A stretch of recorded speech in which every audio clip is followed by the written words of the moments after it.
I'm taking the side of yes, surgery still after apparent complete response to neoadjuvant chemotherapy, with the asterisk at the bottom as of February 2016.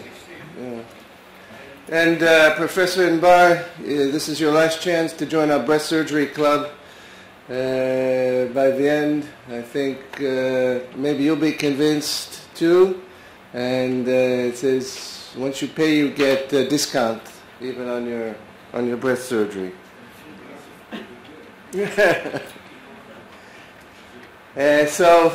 Disclosures, we have to be honest, surgeons do have some financial interests when we talk about surgery, yes or no. I'm not going to talk about the leaving radiation after treatment.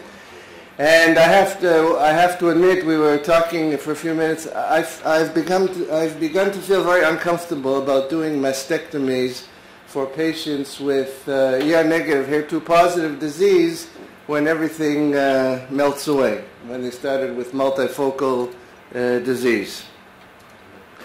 So what is a complete response? The definition that is widely acceptable as the FDA established this project: with no residual invasive cancer in the breast and axillary nodes. DCIS is allowed to be seen, but no invasive cancer. And as probably most in this room know, that in most cases, subtypes, a complete pathological response is associated with improved survival. A lot of this came from MD Anderson. Unfortunately, our mediator had to leave, I understand. Even though there's still some debate over the impact of PCR and pro-survival in the HER2 and ER-negative groups, it appears to be significant. So my opponent says, let's think about doing no surgeries, a little bit of painless breast cancer treatment, such as radiation therapy, and hopefully everything will be okay. Well, there's been a few other good ideas around the past few years which really didn't work out so good. But let's look at if there's any data behind my opponent's stand that we don't have to do surgery.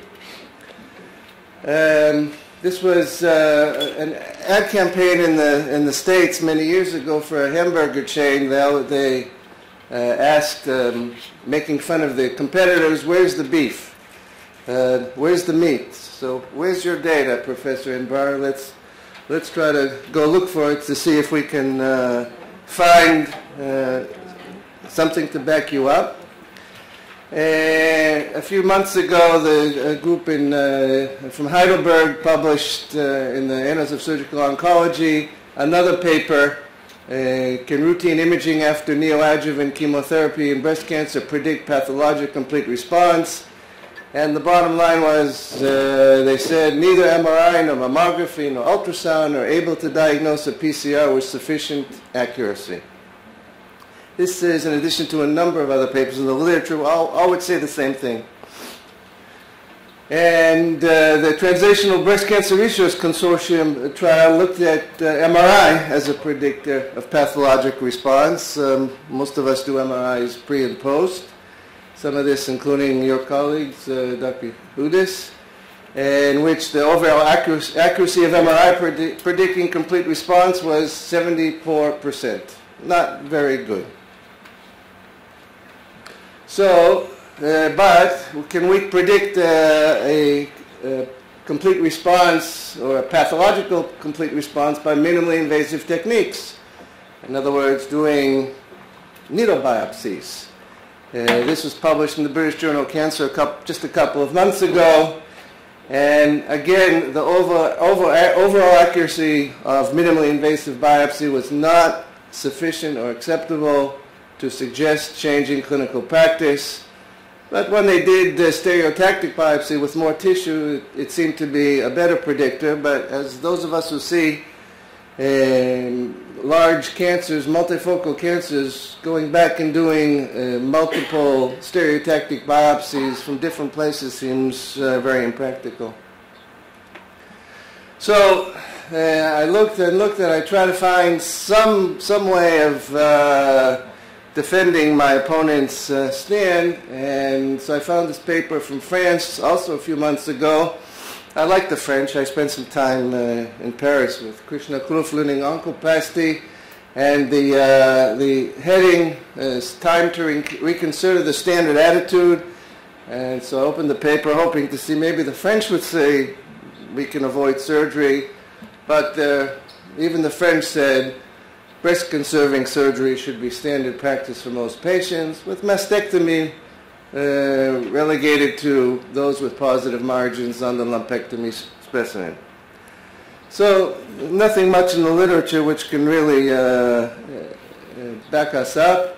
Terry Mamounis also a few months ago had this very thoughtful paper in the Annals of Surgical Oncology. We commented on this subject, and in which he said, looking at the bottom lines, 2 lines, maybe in the future when we get better treatment and better imaging techniques, maybe we can avoid surgical resection in cases with a high likelihood of achieving a pathological complete response.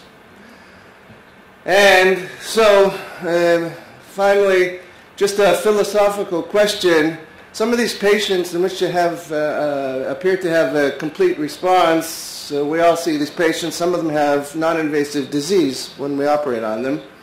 So the question is microscopic disease important at all? Well, it is. After lumpectomy, we all go back and reoperate, and every paper and every consensus conference recommends that positive margins recommends reoperation for positive margins, which are associated with the twofold increase in the risk of local recurrence. So what about the breast after neoadjuvant chemotherapy? Are the rules different here? So the question is, are we there yet? Can we stop doing surgery for patients who appear to have a complete response? So the last time he was here in Israel, I pulled Eric Weiner aside and asked him the question, and he said, no, we're not there yet, and we're not even there yet to do a randomized prospective study. So when can we stop doing surgery at all for patients with looks like have a complete response? I don't know. So, those of us who wait for the Messiah every day, maybe he'll come soon, and then we can stop doing breast cancer surgery, or maybe we won't need to do chemotherapy at all. Thank you.